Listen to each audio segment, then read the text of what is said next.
Good morning, Grant Gillard, pastor at New Horizon Presbyterian Church in Odessa, Missouri. Just doing another little daily thought from what I consider to be my little sanctuary here on my deck. It's peaceful, it's early morning, still kind of cloudy and overcast. The bees are grumpy. I'm just 1 degree less grumpy than the bees. They just got to get out and work. We need some sunshine, we need some heat, and we're bracing for a weekend of rain. The good news is, on our parking lot services, we're getting an FM transmitter, so if it rains, you can stay in your car and pick up our service that we do from the front part of the church. You can hear it on your radio, and you can leave your windows up. Or if it gets really, really hot, which it should be doing here as we get ready to close out the month of May, you can run your air conditioning and leave your windows up and still pick us up on your radio. I think technology is marvelous, and it's allowing us to do things that 2 years ago we could only imagine. It's just incredible. To read the news, listen to stories, man, I tell you, there's a lot of stuff that is it's getting pretty scary. They say as we are reopening our economy, we're going to see more cases of coronavirus, which makes logical sense because if you bring people out and they commingle, yeah, we're probably going to get more infection. It's kind of like a statistical reality. Further, as we continue to press for more testing, we will see more positives in the statistics. And the statistics kind of concern me. We got Florida and we got Georgia skewing their statistics for who knows what reason. In Colorado, they reduced the number of deaths, the statistical deaths that were attributed to this COVID-19 virus. They reduced them by about 300 cases that were originally reported as deaths being caused by this virus. That concerns me, in part because I don't know if there's another motive behind it. Is there some narrative somebody's pushing? All of a sudden, all these insecurities kind of rise up, and you don't know what to think. But Jesus said something very interesting to a Pharisee. He just simply said, look, fear not, only believe. And of course, there's a cousin of fear. It's called worry. When we worry, sometimes it's based on that cousin called fear. Now, worry also has an in-law. It's called doubt.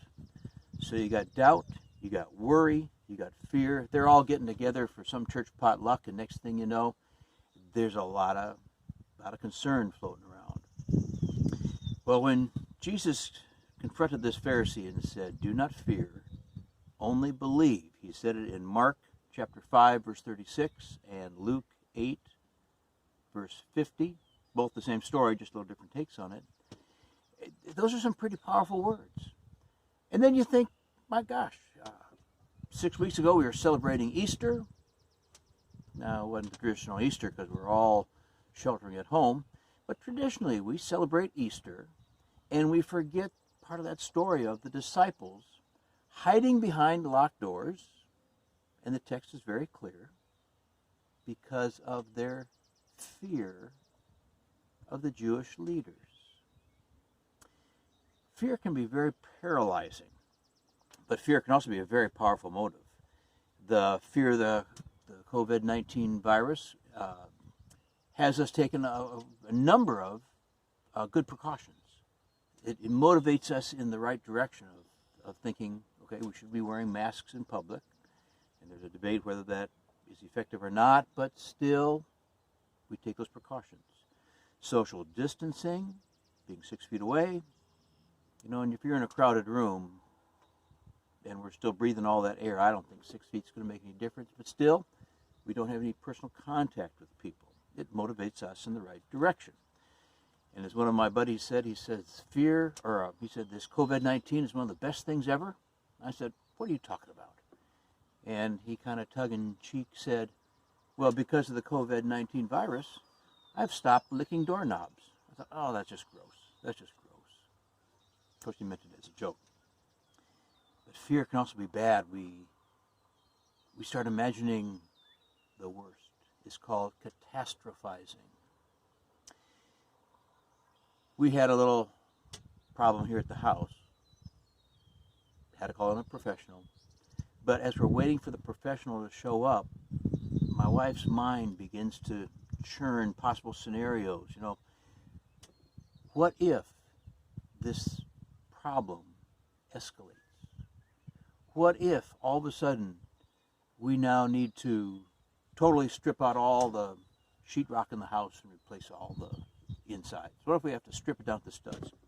What if this problem should cause the water heater to blow up? What if this problem causes an electrical short that causes the house to burn down?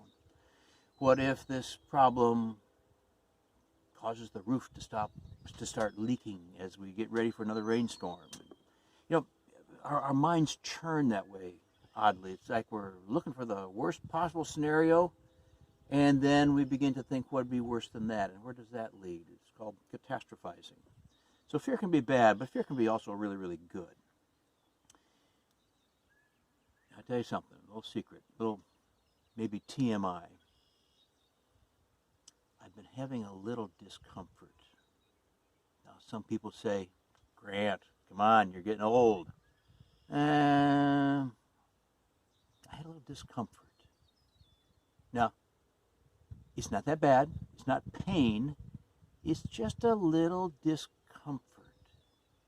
Now, I'm from a demographic that doesn't look at these discomforts and say, oh, I should go to a doctor and get it checked out. No, we kind of live with that discomfort. But we're also in this era that when you start having these funny little pains, these funny little twinges here and there, in the back of my mind, the first thing I start thinking about is, this could be cancer.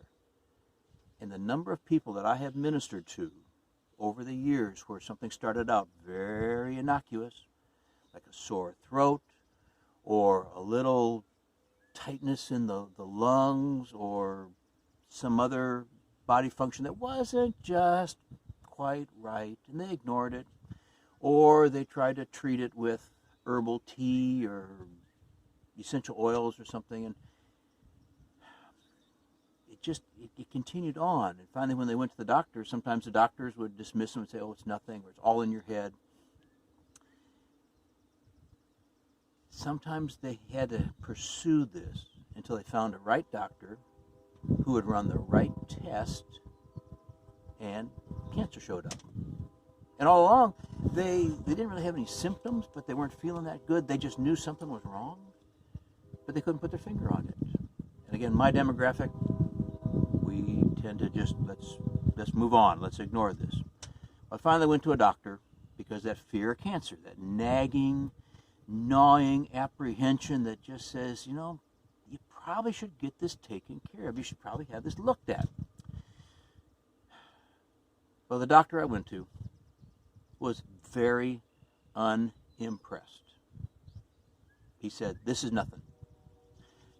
He said, now, this might get worse the longer it persists. And he says, there are surgical procedures that we can take care of this. Now, when he said procedure, first thing I thought of was an old movie with Billy Crystal called City Slickers. He's struggling because he's now turning 40. He's starting to feel his mortality. And as he talks to a bunch of kids who are totally clueless to what he's talking about, he says, you'll have this little funny feeling, and you go to the doctor, and he'll call it, we can take care of this with a procedure. Billy Crystal says, it's really surgery, but they'll call it a procedure. Well, this doctor that I went to, again, very unimpressed with my condition. It's kind of like I was in the office and he was saying, this is nothing. Why are you wasting my time? I've got sick people to take care of. Well, he said, there is a procedure, but the pain from the surgery is so far greater than the discomfort you're feeling of something that is really nothing. So that was the good news from that visit.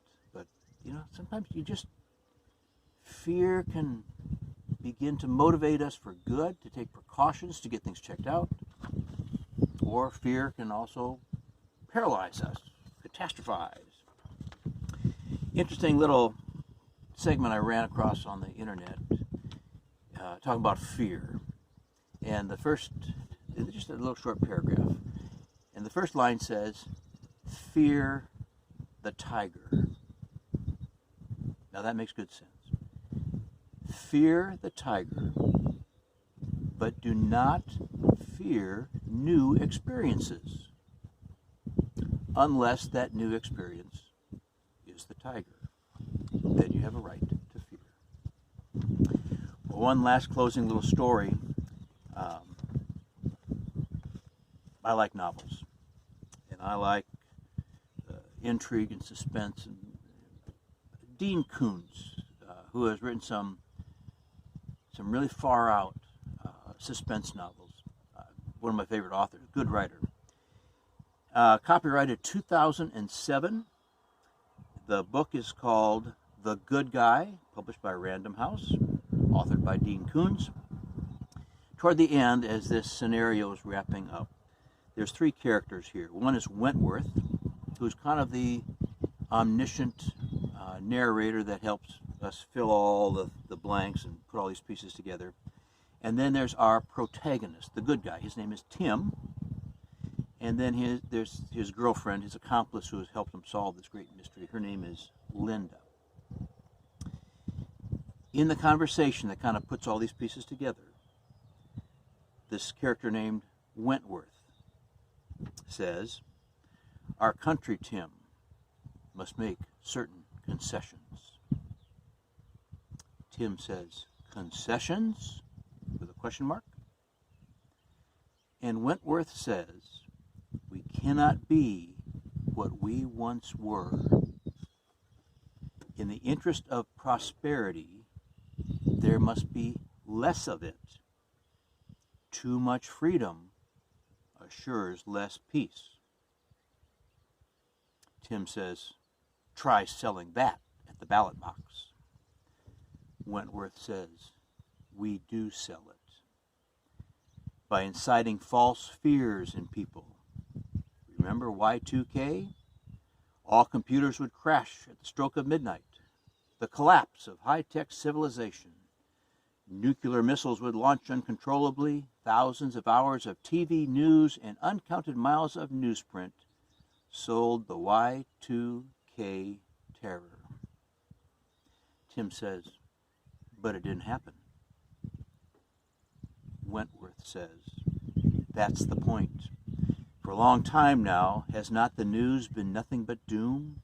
Do you think that just happens? Electric power lines cause cancer, but of course they don't. Most everything you eat will kill you, and this pesticide or that chemical will, but of course people lead longer and healthier lives decade by decade." Wentworth continues by saying, "Fear is a hammer. And when the people are beaten finally to the conviction that their existence hangs by a frayed thread, they will be led where they need to go." Tim says, "Which is where?" Wentworth says, "To a responsible future in a properly managed world." Tim mulled that phrase, responsible future. Wentworth continues, "People elect mostly fools and frauds. Just wait till, say, the threat of an asteroid impact builds in the years ahead. You would see unthinkable sacrifices quickly embraced by the people as we unite the planet to establish a massive asteroid deflection system in deep space." Linda, the girlfriend who's been listening to this conversation, says, "Is there an approaching asteroid?" And Wentworth just simply says, "There could be." And I read this years ago thinking, wow, just the way our society, our culture feeds on this fear. Fear is this fuel, and here we are, advertisers take advantage of our fears, politicians manipulate things out of fear. It's a scary place. And then I come back to what Jesus said. Do not fear. Only believe. Do not fear that we begin to catastrophize, but use that fear to make smart, prudent, and reasonable decisions. So when I go out in public, I'll wear a mask. I use hand sanitizer, but when I get done with the hand sanitizer, I also use a lotion bar just to keep my hands soft, supple, I also keep my distance. I'm not licking doorknobs like my friend. But mostly, it's this idea that, let's use some common sense here. Let's use our smarts. Let's use the intelligence. Let's use the research we've got and keep ourselves safe. We don't need to cower in fear. Let's use that fear for good. And remember, too, we meet in the parking lot. We are taking reasonable and prudent measures that we don't have contact with one another. We're still worshiping, and while we can't shake hands or hug or greet one another like that, we can still have our distance. We can still converse. We can still talk through masks. We can do all these kind of things. But it's this idea of being prudent and not being governed by fear. But let's use fear wisely, and let's use it constructively. In the meantime, remember, as we follow Jesus Christ, we walk by faith, not by sight. So, do not fear. Only believe. And stay safe. Until we meet on Sunday, I'm Grant Gillard, pastor at New Horizon Presbyterian Church in Odessa, Missouri. We worship out in the parking lot at 10:15. Come join us. We'll see you then. God bless.